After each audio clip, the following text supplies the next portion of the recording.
Good morning, or depending on when you're watching this, good afternoon, good evening, or good night. My name's Ross, and as always told out of Voice of Radio. So today, we need to talk about Pokemon Violet and Pokemon Scarlet. Because you see, these were revealed, I want to say yesterday, maybe a couple days ago, depends when this goes online. But obviously, as much as we cover Pokemon news generally, and video game stuff, etc., and incidentally, we will continue to do so, that's very important to me. It's no secret that this is primarily a Pokemon TCG channel. So we need to then ask the question of, well, hang on a second. What's going on with the TCG? When are we going to see Pokemon Scarlet and Pokemon Violet making an appearance in the TCG? And the good news is, I have a bunch of thoughts about this, and I think I can add some illumination. Now, as it stands at the moment, the most recent set which has been released is Brilliant Stars, which is Sword and Shield 9, which is the start of the third year of the Pokemon TCG Sword and Shield. Because we changed them into years. You know, if you look at Brilliant Stars, that's the start of year 3, and it gives us the debut of character rares, and it brings us a debut of Pokemon V-Star. So it is very much kind of a, hey, we've started a new year, let's do things a little bit differently. And that's a very, very standard thing. If you look down through the years, this makes sense. The start of year 2 was Battle Styles, and that was a set that brought us Single Strike Pokemon, Rapid Strike Pokemon, and not for nothing, but also saw the debut of those amazing alternate art cards that we've been enjoying since. So this all makes perfect sense. This is all nice and lovely. So what's going to happen in terms of Pokemon Scarlet and Pokemon Violet? And essentially what's going to happen is we are going to finish year 3 of the Pokemon TCG Sword and Shield, and then we are going to move into year 1 of the Pokemon TCG Scarlet and Violet. I have seen some discussion online about whether this is the start of a new generation, and I know they haven't said it, but it's clearly set in a new region. The naming conventions clearly match new generations, and we got new first partner Pokemon. Let's not overcomplicate this, ladies and gentlemen. It is a new generation of the Pokemon TCG, and that is absolutely going to lead to a new generation of the trading card game, a new block, as we tend to call it. I don't think there's any real argument to the contrary here, so like I say, let's not overcomplicate things. It's blatantly going to move into Pokemon Scarlet and Violet. We good? Excellent. Now, the games are actually launching in late 2022. When are we going to get the TCG? Well, games release in November. The games always release in November. That's kind of the way it works.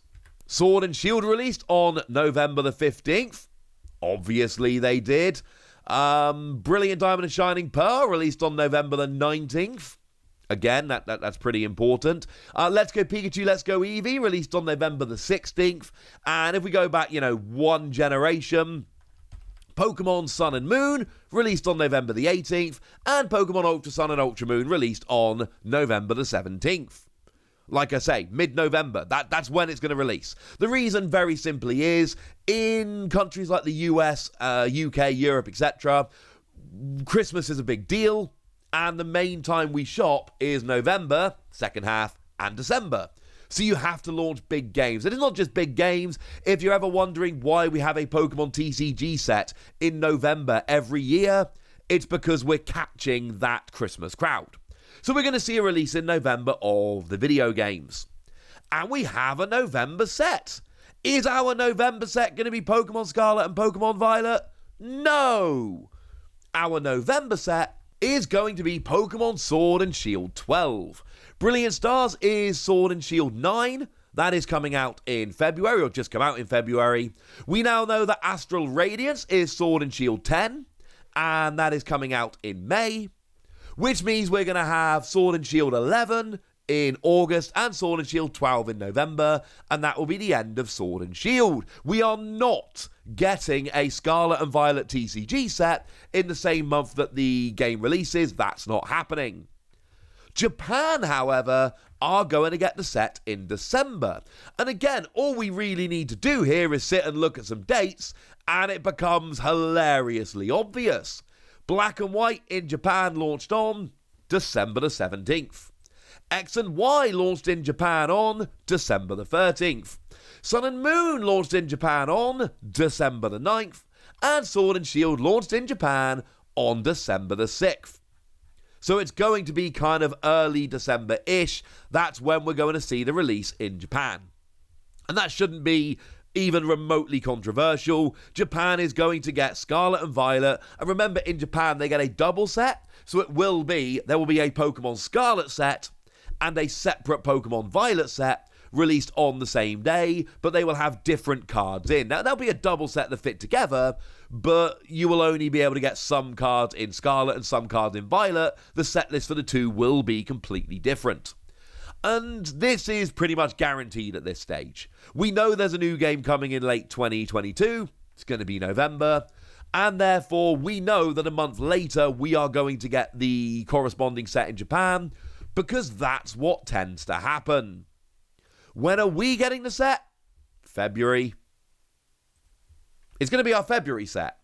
Because again, if we look at the English sets, now Black and White actually launched in April, which is not when sets are released. That one is very much an outlier. I apologise. But X and Y was released on February the 5th, Sun and Moon was released on February the 3rd, and Sword and Shield was released on February the 7th. It's going to be our February set. Remember, we get sets in February, May, August, and November. So our February 2023 set in exactly a year's time, 4 sets time, is going to be Pokemon Scarlet and Violet. And again, this is a prediction. And I do try and stress this, and people still don't listen. That's very sad. This is a prediction. It is a very sensible prediction based on all the information we have. It's not a guarantee. I can tell you that the last 4 generations at least have launched in Japan in December of release year. And I can tell you that the last 3 generations in English have launched in February, 3 months after the release of the games. But I cannot absolutely guarantee 100% that's going to happen. We don't know. I'm looking at the information and making a sensible prediction based on what we know. But it might not work out that way. I'm just absolutely convinced it will. And I, for one, am very excited. So that's my reasoning. I feel extremely confident it will launch in December in Japan and next February outside of Japan. But then we need to ask the question. I'm already seeing people saying the V-Star mechanic is only going to last for 1 year. It starts with Brilliant Stars, and it's going to end with Sword and Shield 12. We are going to have 1 year of Pokemon V-Star, and to that I say, hold your horses. Maybe it will, but maybe it won't. You see, Sun and Moon started in the Sun and Moon base set with the GX mechanic. Pokemon GX, like Lunala GX, for instance. And they were brand new in Pokemon Sword and Shield. That was the new mechanic, GX Pokemon. And at the start of year 3, because there's always 3 years for these, at the start of year 3, we saw the introduction with Team Up of tag team Pokemon, like Pikachu and Zekrom, and they lasted until Cosmic Eclipse, which was the final Sword and Shield set, and then after that, they were gone, and they never came back. So, you look at that and go, right, well, this seems pretty sensible.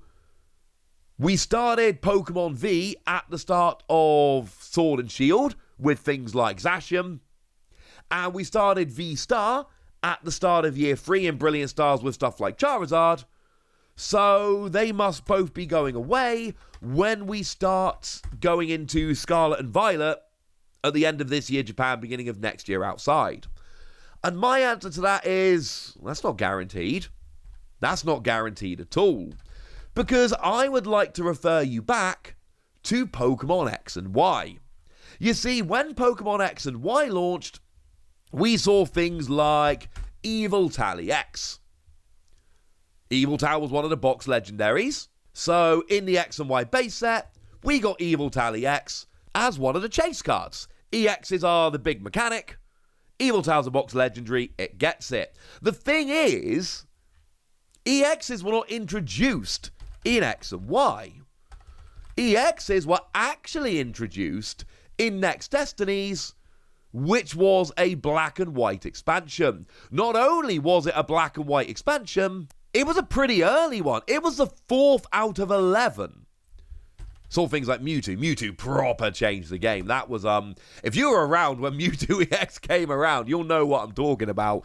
It was a tournament where I did really well at the biggest tournament in Europe, pretty much entirely based off the fact that I had more Mewtwo than my opponent.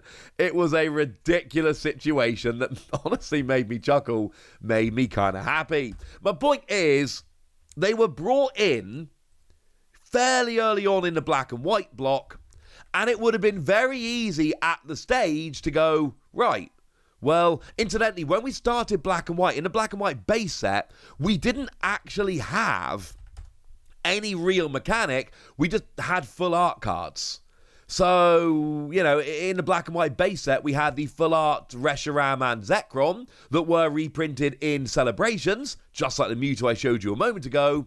But we didn't actually have a mechanic like EX, GX, etc. They didn't bring us in a new mechanic until we hit the 4th set, which was Next Destinies.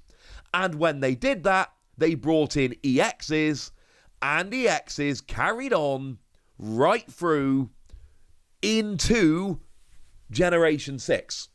And they actually lasted all the way through. The last Gen 6 set was Evolutions, and we were seeing new Pokemon EX in Evolutions.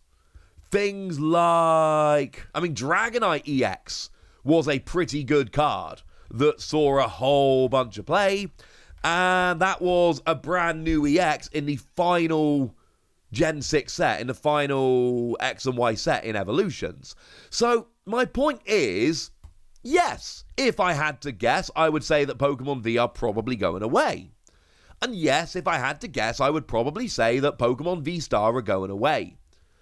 But no, we cannot say for absolute certain that they are going away. Generally, they do. Like I say, in Gen 7, we started off with GXs in the first set. They lasted all the way through, and then we switched to Pokemon V for the first set of Sword and Shield. That's a thing. However, in Black and White, we had nothing for the first 3 sets over the nose full arts.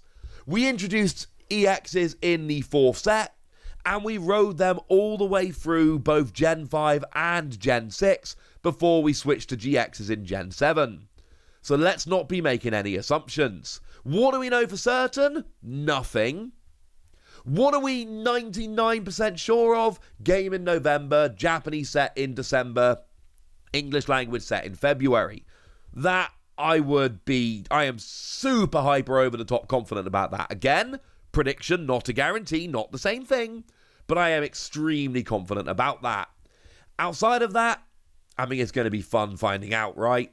As a side note, if there is a new mechanic, and I know we're going a little bit far here, if there is a new mechanic, we are almost certainly going to see that revealed at the World Championships in London, purely because there's always an opening ceremony at Worlds, and they always make a big TCG announcement during the opening ceremony of Worlds, and a new mechanic in the set that brings a new generation into the TCG. Come on, ladies and gentlemen. That one writes itself. So if you're wondering whether there's a new mechanic or not, it is almost certainly going to be announced at the World Championships in London in August, so we'll have to wait and see. For now, ladies and gentlemen, I want to know what you think about this. I want to know how you rate my predictions, if you think I'm right about this, or if there's things you think I've missed that change things. So let me know. And obviously, right, tell me how excited you are for a new block of the TCG, because I, for one, and don't get me wrong, I am going to love the games. I'm super excited about the games, but I'd be lying if I said I was not hyped to see what a new TCG block brings us. Let me know in the comment section. Go nuts! Be nice! And then make sure you like this video, subscribe to this channel, follow me on Twitter at TheWasi, and Twitch for some live action at twitch.tv/PTCG Radio. If you want to support the channel, get some bonus podcasts and all that good stuff, head on over to patreon.com/PTCG Radio, where you can do exactly that. But by far the most important thing, as always, look after yourselves till next time, would ya? Thank you very much for watching. My name's Ross, and you've been watching PTCG Radio.